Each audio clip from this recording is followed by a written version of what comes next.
Hey everybody, my name is Dane Sanders and I want to welcome you to Fast Track Coaching.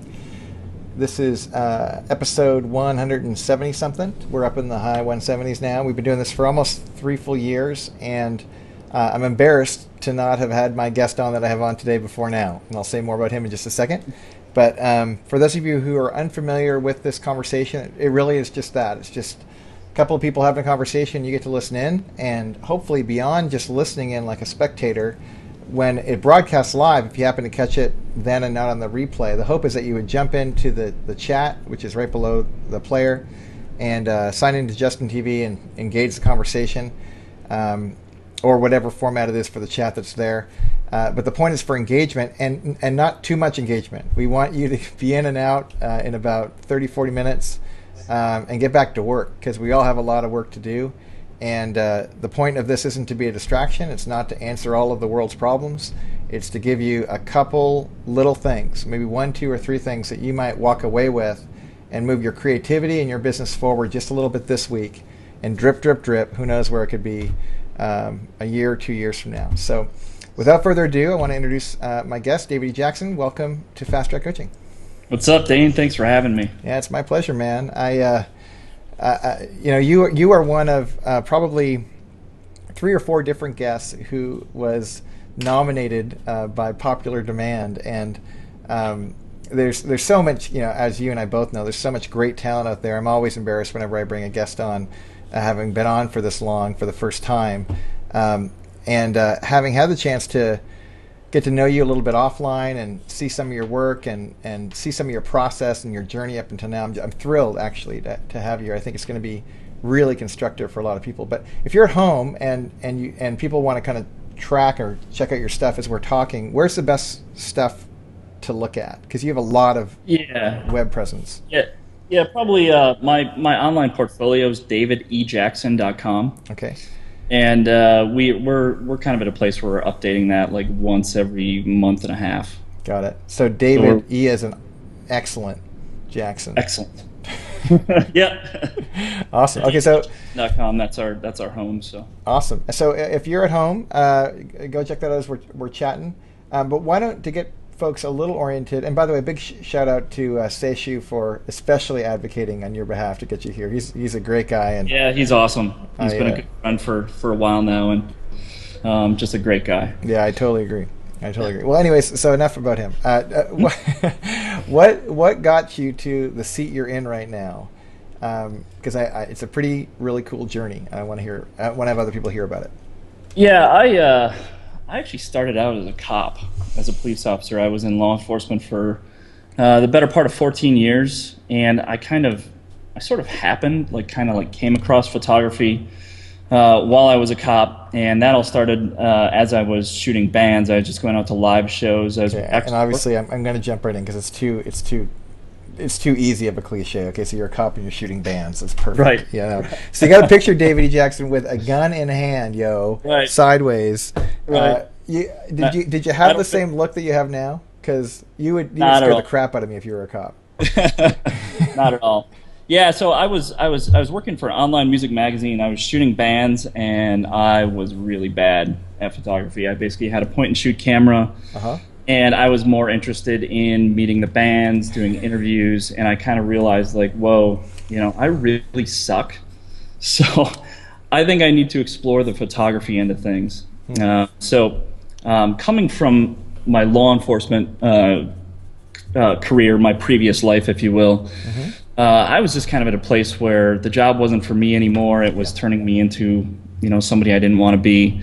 So I took a good portion of my career in law enforcement, like the last 4 or 5 years that I was working in law enforcement, to actually develop my photography, and plan that transition before I moved into photography. So from there, I left in 2007. I left after about 2 years of, really planning my move, building a client base. At the time, I was shooting weddings and senior portraits, and kind of but as a matter of planning, jumped into the photography world late 2007. And it's kind of hard to tell a bunch of macho cops that, hey, I'm leaving this awesome job to be an artiste, you know. So it was a good transition, and probably one of the healthiest things I could have done, you know, for myself and for my family. So a little what I'm hearing you say though is just kind of the meta of what you were in was you knew way in advance of leaving that you wanted to leave, and you were did you have a conscious sense of like, yeah, in a half decade I'm gonna get out of this game, 4 years, 3 years, 2 years, and was it live and you were cultivating the craft, or is it more clean to look back in retrospect and go, oh yeah, that's what I was doing and I didn't even know it? Yeah, that's kind of what it was. It was a hobby that photography for me was a hobby that turned into something that I realized I was starting to develop some skills, some talent for it, and I knew that it would, at some point during my career in law enforcement, like I said, the last 5 years, I realized, you know, this photography will eventually take me out of this, you know, this profession, and I need to pursue it. I need to do this for me, because if I professionally, attitudinally, you had a professional attitude. I kind of realized that if I didn't pursue this, that's at some point down the road I'd like look back and regret it. Yeah. Because I mean, honestly, I did not want to rot in that job for all intents and purposes, because it's a stressful job, and you know, I knew that I was developing my talent all along, and I knew that, you know, I had to do this. I had to make this transition for, you know, myself, my family. So. Got it.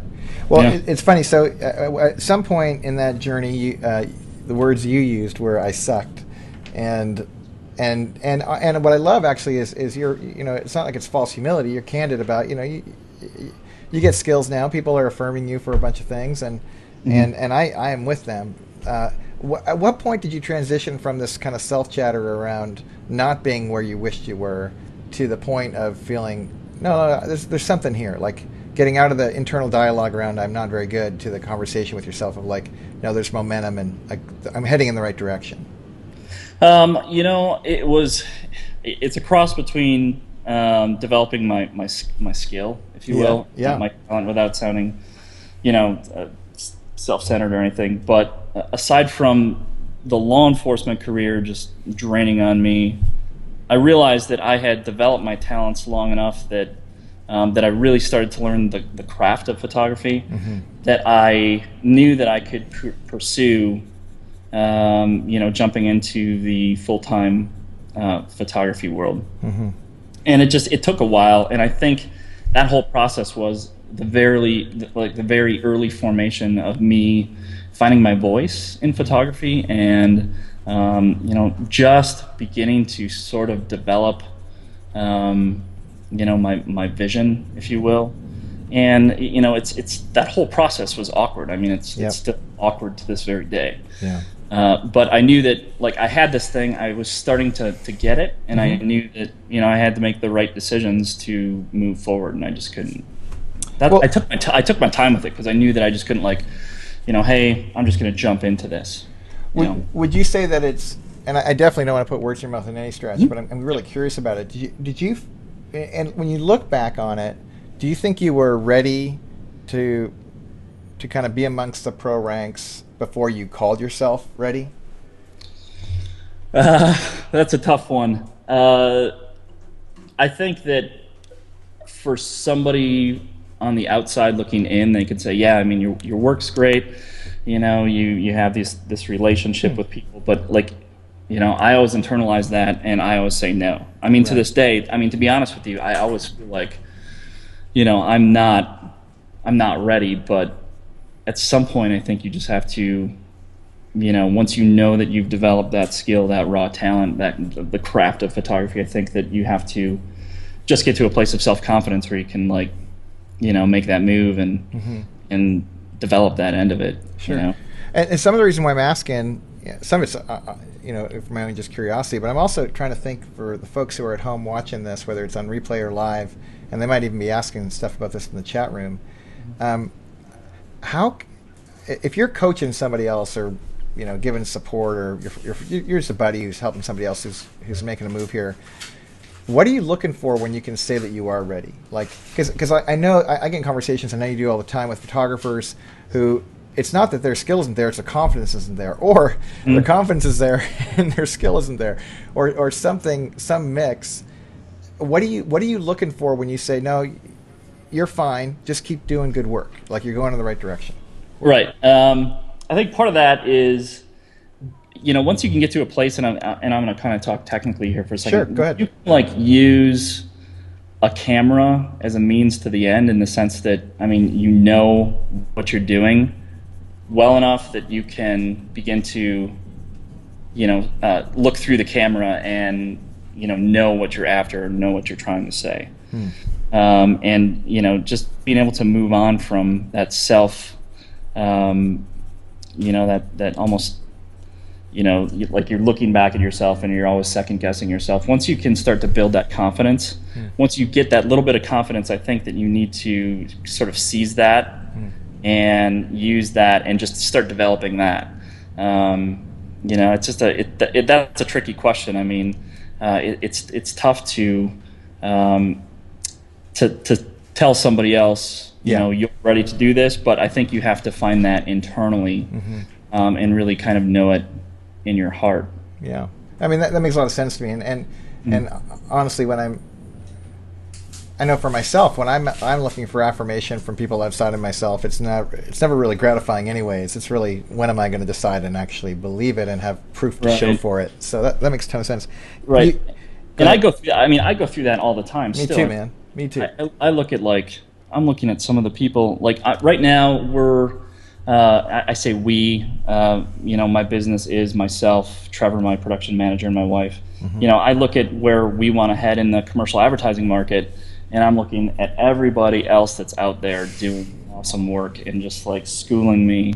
And I say to myself, am I ready? Am I good enough to really pursue this? And we're pursuing it full time, right. Day and night. And I'm still going through those same emotions, Sure. I still have that same, that internalization of it.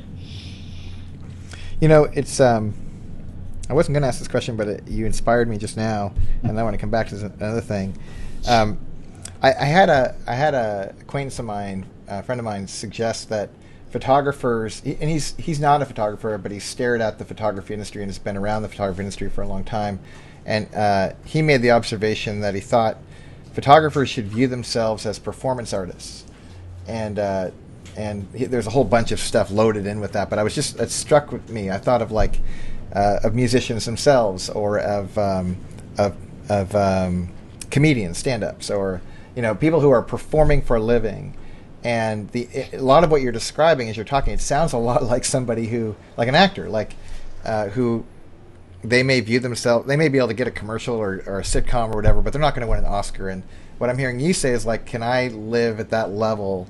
And do you even buy that metaphor of performance artist is appropriate for a photographer, or is that just off base? What inspires you when I say that? No, I don't think so. I don't like that, the performance artist end of it. I think that, and I know what you're saying. I think that. Just for the record, I told him I disagreed. So it's not my take; it's his. So I don't think that we're performing. I think as long as we are exceptionally good at what we do and we continue to grow and evolve, that that's where the real, true performance is. Is kind of in that end product. But so good is equated to the image exclusively. Is that what you're saying? I don't think exclusively. I think good is also how you are as a people person. I think that a lot of what I do, a majority of what I do, goes to the core of maintaining those human relationships and being able to interact with another human being instead of just being. And that's the foundation of how some photographers. Even when I started, I struggled because I didn't know how to interact. I didn't know how to hold a conversation as a photographer with another person to get them to a place where we can meet, and create that awesome final product. I think a lot of that goes to that basic relationship. Well, you mentioned a couple times things like finding voice, vision. I know before this call we even talked about style. What do those terms mean? And I know it's a ridiculous question, but I'm wondering if we could grapple a little bit, because you and I have heard the word. And by the way, I just need to say in advance, when I say you and I have such respect for your work. I'm not trying to equate in any way. I'm just saying, like, you and I have been around this industry for a while. You and I have both heard, and everyone on this call has heard, the word vision relative to photography. Like, it's all of a vision, it's all of a vision, it's all of a vision. And I, on whatever I make up in my head about it, I agree, but I'm not confident what I have up in my head is actually in line with what other people have in their head. Right. So what do you think about? About a year and a half ago, I traveled to Atlanta to visit my friend Zack. Zack Arias, yeah. Yeah, and he, like, as soon as he picked me up from the airport, the very first question out of his mouth was, "So, what's your vision?" And I'm just like, oh, why did you ask me that, dude? Like, this is, I don't know. I don't know how to respond to that. And at the time, I thought about that, like, the whole trip, like, oh crap, I don't know what my vision is. But, as the time has gone on for me, I kind of realized, at least for me, the way that I look at it is my vision is my voice. My vision is what I want to say with the camera, the stories I want to, show in an image. Who I am as a photographer comes out in my final image.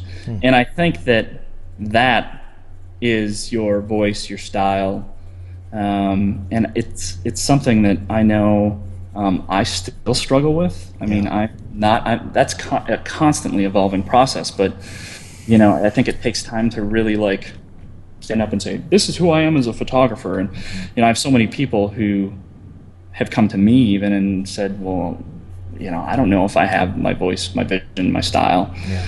I think that comes from a culmination of time and patience and hard work and practice, So yeah, honestly, a great answer. Better than I think I've had anyone answer that kind of question, and it's causing me to wrestle.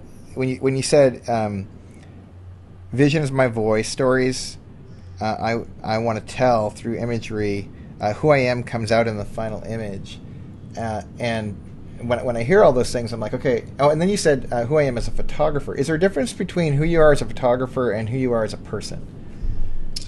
I think that needs to be the same. I think you just need to be, for me, I mean, if we're talking about, like, the person, the identity, yeah, I am who I am, and I'm, as an example, I mean, being out on a shoot, I just make a fool out of myself every day. I mean, I'm all right with that. Did that show up like that when you were a cop? No. Do you think there was some kind of correlation, like why you didn't want to be a cop ultimately? Because maybe it wouldn't open up that opportunity to fully express? No, I don't think that. I think that once other people see that I'm just a real person, a real dude, yep, just Dave Jackson from little old Appleton, Wisconsin, I think that brings out a whole different level of people, that they don't get all tense and. Sure. I just think it's I think a lot of who you are as a person, as a photographer, I think it's the same. I think that needs to come out in your work, come out in people, and that's what brings that all together.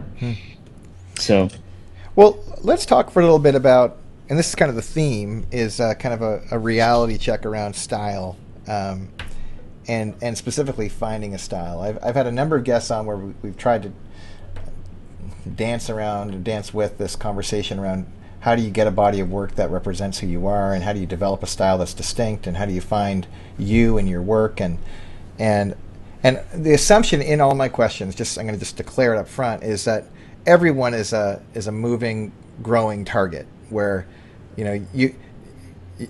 we're all photographers.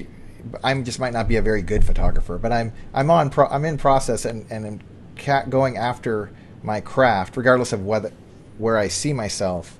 Yeah. I am pursuing the craft my whole career. That's not going to be done. So I'm not in any way assuming like you're done or I'm done or anyone's done. It's just as colleagues, you and I and everyone listening at home are pursuing a style, finding our way. What have you found to be the most productive set of tasks to go about doing that? Does that question make sense? It totally does. Here's my thoughts and feelings on it. I don't think that you can pursue your style. I think style finds you. And that may sound bold to some people. I mean, you can pursue that all you want. I've chased that for years. I think you find your style through a means of finding out what works for you, not staring endlessly into Facebook and other people's work and portfolios. I think that through a means of developing skill sets, learning, every single day, picking up a camera constantly, eventually it finds you, meaning, your hard work, all the time that you put in, finally you're going to get those aha moments like, you know what, this is what I'm best at in the photography world. For me personally, I'm still growing. I still feel like I haven't found it. I mean, I know I'm close. I'm just at the tip of the iceberg, and I may never get there in all my years as a photographer. But I think that if you can identify and isolate where your strengths are, and what truly makes you happy, I think that then you're going to get closer to finding your style. For me, my years of shooting weddings, that's no discredit to wedding photographers at all, but my heart wasn't completely there. I think that once I started experimenting with lighting and learning more, learning more about some of the technical stuff, I realized, hey, that's a strength of mine, and my work sort of fits into this genre of the photography industry. But it's just a process, and it's, I've been shooting for 12 years now, and I'm just still, I'm still the little guy. I mean, I have a lot to learn. I have a ways to go, and, it's going to constantly evolve. Once this doesn't happen with all my guests. A lot of my guests, it's true, but not all my guests. But David, you need to know, and I said this to you offline before this, but I want to just declare it to the planet, like, this is the kind of guy to actually want to go have beers with and be paying for the beers. I'm down with that. I'm with you, man. This is such a resourceful conversation, and I'm going to get real selfish here because a lot of these questions I might couch it in the people at home, but really, just so you both know, it's really just for me. But I'm hearing a couple of things in what you're saying. Number one, you're saying style finds you. That reminds me of kind of like the Michelangelo approach of like, he's screaming at the piece of rock and he's beating at it. He's like, "Who are you? Come out, come out!" Like, so, and that resonates with me. That there's a sense of something that is signature in these things and us and what we make, that it will find its way if we let it. It's almost like getting out of its way is our job, and that resonates with me. And I'm hearing you say do things like isolating strengths, use those strengths every day, practice, go after this thing, and then over time the style will emerge. And a couple other data points this is all context for my question. I immediately thought of like Malcolm Gladwell in his book Outliers, and he talks about the need to log 30,000 hours or whatever it is, 10,000 hours, I forget what it is, before you can find your way any place. Which is discouraging if you're 42 like me and not sure how many hours you've logged.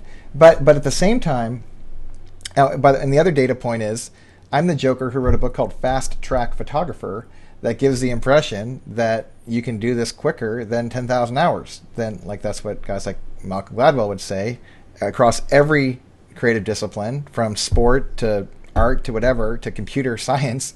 If you don't log your time, you're going to miss the mark. But that in certain moments, there's the opportunity where people are given special privilege, where they can log those hours at a quicker pace, or they can be efficient in the process, which is really what I was trying to communicate was with Fast Track. But regardless of that,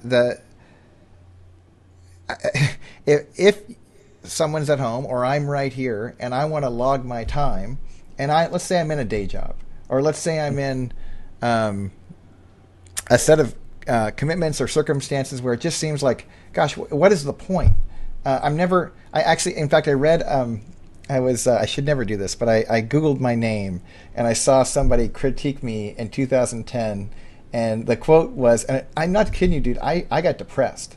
The quote said, Dane Sanders will never be in MoMA. And I sat there and I went, yeah, that's true. and then I thought, so do I go anyways? Like, do I, if I'm in, you know, Silicon Valley and I can't be Steve Jobs, do I just quit? Or do I stay at this thing? And even as you're describing what you're up to, looking at all these amazing folks, and you are amazing, you're incredible. But for even to have you say, "Gosh, I don't know if I can really compete with the big boys," which is silly. But why bother going at all? Yeah, right. Is really the question. Yeah. Okay. How's that for a long-winded question? Talent equals 10,000 hours plus luck. And that's the one thing I've said a million times. I think that there's a little bit of luck in there too, and I don't think I really found the luck part yet. But I think that. Well, you met Zach. That was lucky. Yeah. Zach's a good friend of mine. Yeah. So I think your question was why bother going if you can't be the best in the world? Right, because I think that if it's in your heart and you're willing to work hard enough, that I think it's something that, and it's, you know, it's in there, that you have to pursue it. I can't speak to just like jumping right into it, but I know that if you want something bad enough, you're willing to put in the hard work, that it's worth it. Get up early, stay up late. I made a lot of sacrifices to, you know, even be where I am at right now, which I call a starting point, very much a starting point. You know, a lot of people don't know who I am, and I'm just trying to get my name out there and get into that part of the industry. But, you know, I think that with that sacrifice, it's worth it for sure. I mean, I don't doubt that at all. I mean, I had like my options were to, you know, fall into a deep, dark depression working in my previous job. You know, I mean, I came from a place where I didn't want to wake up in the morning. And I knew that having a camera and doing what I know that I'm good at, that I know that I will become better at, you know, was a life-changing thing for me. You know, I had to do it. There was no other options for me. And is that to say that I'm going to be a photographer 5 years from now, 10 years from now? Who knows? Who knows what that next thing's going to be there? But I had to do it. I had to try. Because I don't, like I said earlier, I don't want to be that person that wakes up someday and says, you know, why didn't I do this? Why didn't I go for it? But I think to go for it, you also need to make informed, educated decisions and choices. Yeah. So what are some of the harder choices you've had to make over the years? Give me one. As professionally? Well, just like what's one of those sacrifices that you look back on and go, that was the hardest decision I had to make, but it was the right one for me to pursue this thing? Yeah, I think it was my last 2 years that I worked as a police officer. I basically burned up each year. I got like 17 to 20 vacation days, and the majority of those were like, it wasn't for family, it was to shoot weddings or to develop a client base. You know, I constantly had a camera with me. I'd be burning the candle at both ends. I was, you know, when I was a cop, I was working 6 days on, 3 off. Half of those were 12-hour shifts, and I'd come home, and that's where the business comes out, or that's where the editing comes out. And it took its toll. It took its toll on me physically. It took its toll on my family. But I think that for me, my family was there in on it with me. My wife was there. And she was my cheerleader saying, we're going to do this. We're going to get through this. We have to make the right decisions to get there. But, you know, there was sacrifice. I mean, sacrifice, but it also sounds like there's a sense of unity and agreement with your most significant commitment in the world. I mean, that's not insignificant. No, it's not at all. And, you know, I can't, any move that I can't make without my wife, Melanie. I mean, I can't. You know, that's just, you know, we make our decisions together, and we make those decisions based on our family. That's the most important thing in my life. And after it's all said and done, and even if, you know, I'm not a photographer and I'm, you know, working at Target, my family's still going to be there. You know, the camera doesn't matter. It's my family. And we're going off on a tangent now. Well, it's not too far. Well, honestly, it's really helpful because it actually addresses the question I had in the first place of like, why go if you can't be the best in the world? Well, because it's not really about the photography. It sounds like it's about expression. It's about pursuit. Yeah. It's about taking a risk on yourself. And to be honest with you, like, I don't want to be the best in the world. I want to use my art to make me happy, to pay the bills. I don't need to be rich. I don't need to, I need to be happy because I came from a place of not being happy. And I think that that's what it boils down to is, I wanted to be happy and true to myself and honest with myself. And I don't want to be the best in the world. I mean, I just want to make cool art, I want to be happy with what I do and, find that fulfillment. When you made the jump from weddings to commercial advertising, was it a cold turkey jump? Was it a transition? What did that look like? It's a transition. I'm still in that transition. I mean, Trevor and I are working around the clock trying to market to agencies and get out there and get on the streets and get to know people and let them know like, hey, I'm Dave, I'm here. Yeah. And it's a whole different ball game. But there's that balance between, on so many different levels between portfolio and, to personally to business wise, how do you make that transition without sinking the ship? Sure.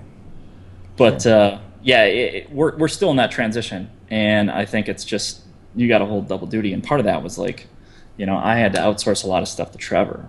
And Trevor's my producer, in case I didn't mention that. He's my production manager, and he's been working really, really hard to help make that transition, and it's tough. It's transition after transition for me, Sure.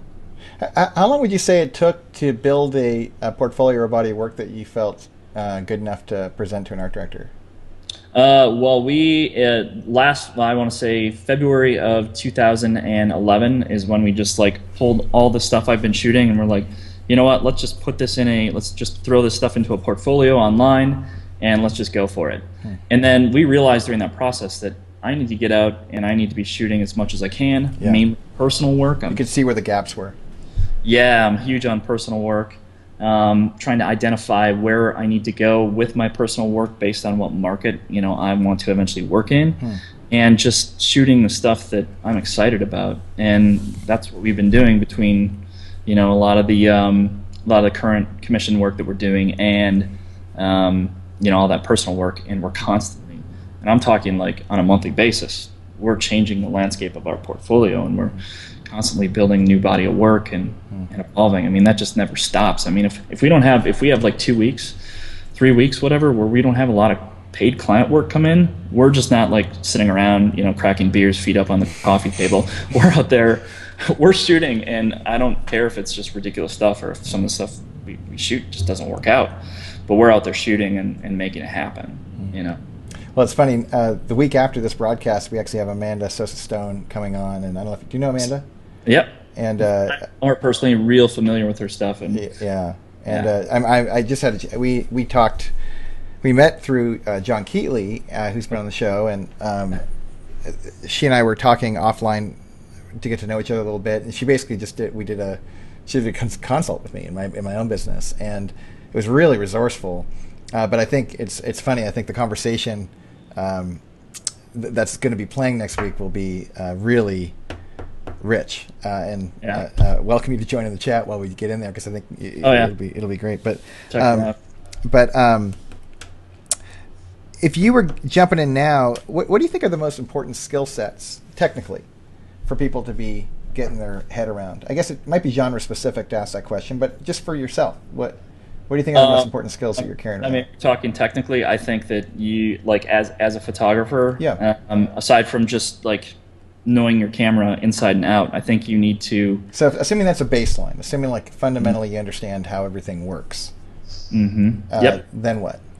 I think you from a technical level, you need to clearly understand how light works, how to read light, how to use light to your advantage, and how to manipulate light. Because all photography is, for me and everybody else out there, is light, and that proper exposure. But I think if you know how to really use light to your advantage, it can completely shift the mood or even the storyline within your work. And that's the one thing that I really grew into was learning to light, using between off-camera lighting and just exposing available light, and just getting that basic core of being able to read that, I think is utterly important. It's funny. I don't know what, this is rare that I'm able to actually talk about future guests on this, but Tony Corbell's going to be on in a couple of weeks, and when Tony and I were talking, I was so angry at how basic he made this. He goes, well, I said, what do you think about when you think about lighting? And he'll say this again later in the show, but he basically said, well, I walk into a scene and I just know it's one of four things, or a couple of four things. It's either I'm going to add artificial light or take artificial light away, or I'm going to modify light, or I'm going to subtract light, and that's pretty much it. And I'm like, oh. It's that easy. Well, and then of course, it is easy in broad strokes. You get to the details, the whole of the game. But just having the core of being able to understand light in and of itself is well.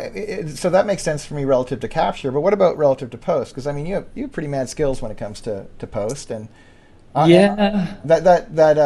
was that shoot you just recently did? The Vegas shoot, the Vegas girls. That's where it really came out for me, because I was watching what you did on capture and I was like, oh, awesome. But then when I saw what you did in post, that's when it shifted for me, because I saw what really, you had great raw ingredients, but you maximized what you did with them. Yeah, going back to your original question, hand in hand with that was, technically, you have to get your photos right in camera. There is no saving yourself if you have a bad photo shot in camera. So for me, everything starts with a technically accurate photo captured in camera. It needs to be exposed properly, composed properly, and good to go in camera.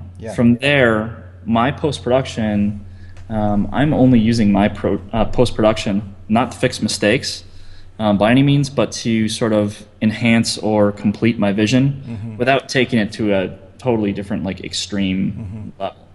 I think that post-production, you need, for me, I need to know, when I go into my post-production, I generally have an idea I think I can bring in this desert scene in the background from that hero shot from the Vegas girls shoot, but I know that I can use that to sort of enhance the final product and complete that vision or give it a certain vibe or a mood.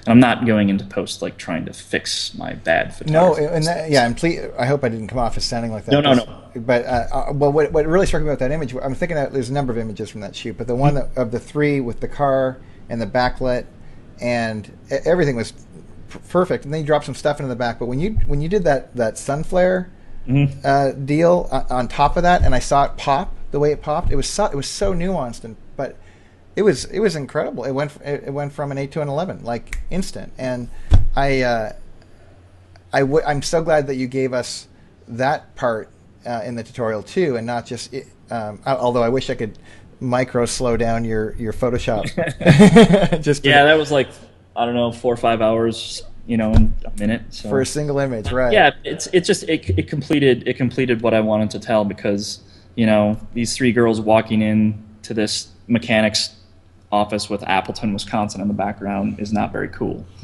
It needs to have that desert, they're walking in from this dusty, really bright day.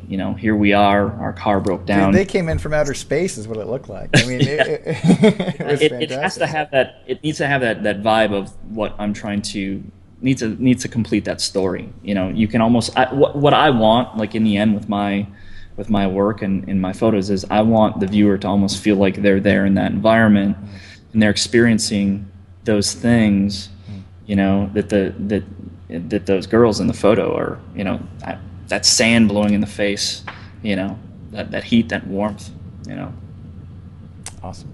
Well, it's funny. I want to ask my standard question at the end of the interviews is to say, okay, if you're going to start out right now, knowing what you know, but you don't have anything to show for it, what do you go do first? And I think I could predict based on what you've already told me what you're going to say, but maybe not. What would you do, knowing what you know now?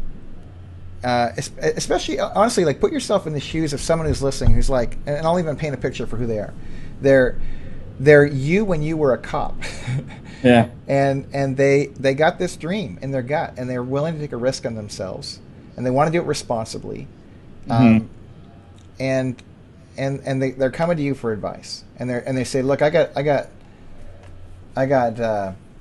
need to figure out what I got 2 years to ramp up, but I got these next. What am I going to do for the first 3 months? What do I do?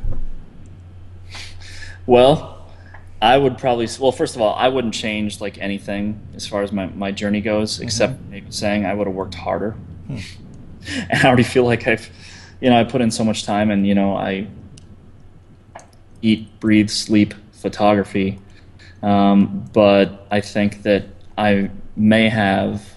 I don't look back on what I've done as like, oh, I shouldn't have done this or I shouldn't have done that, because I think everything that I am now is a culmination of all the decisions and choices I've made. But looking back on it, I wish I could have like somehow magically found my vision, my voice, and logged your hours faster. Yeah, log my hours. Got luckier. Harder. Yeah, I don't know. Like that's a tough question.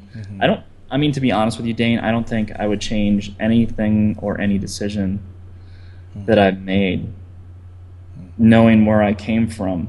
And it's not, I'm 38 years old, and I'm just now stepping out with like my first real like advertising portfolio. I'm not going back and saying, I wish I would have figured this out. Well, yeah, maybe I wish I would have figured this all out when I was like 20 years old or 19, But I think that we all make these decisions for a reason, and everything's an evolving process. So, to be honest with you, I don't think I would change anything or I would do anything different. I don't know if I can do anything different. I don't want to be back out on the streets, arresting drunks or writing car accidents all the time. So this is where it's at. It's funny. I'm gonna have to have you on again if you'll be back, because I have a whole line of thinking I want to ask you about. Like, why coming out from Copland, I'm thinking, why wouldn't you get into journalism, and then you get into this concept advertising world, and I'm like, why, what for? Oh, what is it? And maybe we could just become friends, figure it out later. But I'm really intrigued. I'm so grateful that you're on the show today, man. Thank you so much for having me. Yeah. I've never asked this question, but for some reason I want to ask it of you. Okay. Any advice for me? Any advice for fast trackers? Anything just kind of off your gut? Off my gut is work hard. Work really hard and master your craft. I think that take that time as a hobbyist, as a photographer, master photography as a craft. And take your time, and once you get that core foundation, and then make your next hobby running a business or learning about business. And once you can combine those two, this is speaking from my heart. Once you can combine those two, and you start to get those aha moments, and you start to get it like, all right, I got this. I'm starting to get this really figured out, and it's repetition. Then hang the open sign on your door. That's just where I come from. Got it. I think that I urge people, anybody that's ever come to me and with any kind of struggle, creatively or whatever, I just say work hard. Just work hard and put in those hours, and hard work will pay off. There's no doubt about that. So that's kind of what I'm about. That's great, man. Yep. Well, thank you again. For you guys to follow and check him out, it's David E. Jackson. I'm assuming it's at David E. Jackson. And on Twitter, yeah. Just David E. Jackson, just Google it. You'll find a gazillion spots. Go hang out. Go check it out. Follow him. And be sure to thank him. And big thanks also to Adorama for underwriting this thing, these conversations. Big things coming for ways to make this community even stronger, and it's a big chunk of it's because of guys like you, David, for being on the show. So thanks again for being here. Yeah, thank you for having all the awesome guests on your show. It's cool. It's all cool. Right. Well, you're one of them. Big respect. Thanks, dude. All right, man. Take care. All right. See ya.